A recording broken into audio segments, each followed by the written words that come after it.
शिव महापुराण की कथा तो यह कहती है कि आप किसी का उद्धार नहीं कर पा रहे तो कम से कम इस आत्मा का कल्याण तो करो, अपने आप का तो उद्धार करो, कुछ अच्छा अपने लिए कर चलो। दुकान पर बैठकर जो तुमने कमाया, ऑफिस में बैठकर जो तुमने कमाया, उसका भोग तुम्हारी पत्नी भी करेगी, तुम्हारा परिवार भी करेगा, तुम्हारे बच्चे भी करेंगे, तुम्हारा कुटुंब भी करेगा, भाई भी करेगा, माता भी करेगी, पिता भी करेगा। दुकान पर बैठकर नौकरी में जो कमाया उसका भोग सब करेंगे, तनख्वाह के हकदार सब रहेंगे।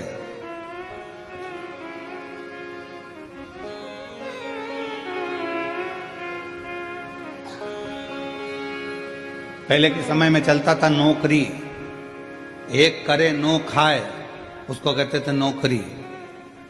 फिर आई चाकरी, एक करे चार खाए, चाकरी। आज के जमाने में चलती है तनख्वाह। व्यक्ति उतना ही कमा पाता है जितना तनख्वाह लेता है, उससे ज्यादा मिल भी नहीं पाता। पर जितना तुमने दुकान पर बैठकर कमाया, जितना तुमने नौकरी कर कर कमाया, उसका तो भोग तुम्हारी पत्नी भी करेगी, बच्चे भी करेंगे, सब करेंगे। पर किस तरह से कमाया है आपने, उसका कर्म का भोग तो केवल आप अकेले को करना, कोई दूसरा नहीं करना। पूछा जाएगा, हर श्वास का एक एक जवाब पूछा जाएगा। आपका और हमारा तो शुरू से ही आदत बनी हुई है। जब पढ़ते थे, स्कूल जाते थे, उस समय पर भी लोग पूछते थे, क्यों टीचर पूछते थे तुमने ये करके लाए कि नहीं लाए, तुमने ऐसा करा कि नहीं करा, हमने होमवर्क दिया था तुमने करा कि नहीं करा, ये लिखा कि नहीं लिखा, ऐसा करा कि नहीं। तो वो तो क्रम चालू रहता। तो जब बचपन में टीचर पूछता था, बड़े होकर माँ बाप पूछते हैं, तू वहां गया था, क्या करा, कैसे करा, तो परमात्मा भी तो पूछेगा कि तू नीचे गया था, तुझे मृत्यु लोक में भेजा था और महाराष्ट्र की पवित्र भूमि पर जलगांव में तुझको भेज दिया था, जन्म दे दिया था, तूने वहां जाकर करा क्या, ये बता। सत्संग किया, संतों का सानिध्य किया, सेवा करी, कितनी करी, वो मुझे बता। तो पूछे, फिर आप क्या बोल पाओ। किसी के लिए नहीं कर रहे तो कम से कम इस आत्म कल्याण के लिए, स्वयं के लिए खूब कमाओ, अपनी कैपेसिटी से ज्यादा कमाओ। हम तो हमेशा कहते हैं, तुम अगर अच्छी मेहनत कर सकते हो तो कमाओ, खूब कमाओ। जब तक तुम्हारा शरीर चले तो अच्छी दमदारी से कमाओ, 4-6 प्लाट भी लो, खूब दमदारी से पत्नी के जेवर भी बनाओ। अगर दुकान अच्छी चले, नौकरी अच्छी चले, तो पत्नी के जेवर भी बनाओ, मकान भी लो, प्लाट भी लो, जमीन भी लो, जायदाद भी लो, खूब कमाओ।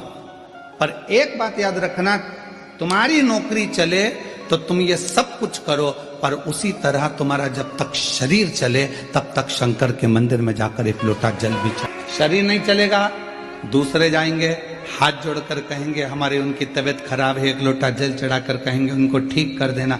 दूसरा नहीं, अपना स्वयं का, स्वयं के काम आता, स्वयं का करो आप। और हम स्वयं अगर भजन कर रहे हैं, कीर्तन कर रहे हैं, भक्ति कर रहे हैं, स्मरण कर रहे हैं, तो उसका फल अपने को मिलेगा। कई लोग अपने पूर्वजों के लिए कथा श्रवण कर रहे हैं, कई अपने पितरों के लिए कथा सुनते हैं, उसका फल उन्होंने सोच के बैठे कि हमारे पूर्वज हैं, हमारे पितर हैं, हमने फोटो रखा, हमने ये करा, तो वो कथा सुनेंगे, सुनेंगे। आपने निमंत्रण दिया उनको, आपने विचार करा कि मेरे गर्भस्थ संतान नहीं है, अगर मैं सुनूंगी हो सकता है बाबा मुझे संतान देगा। विश्वास, भरोसा, दृढ़ता। गंगा मैया ने कहा कि आप मुझे स्वीकार करो, क्यों नहीं करूंगा।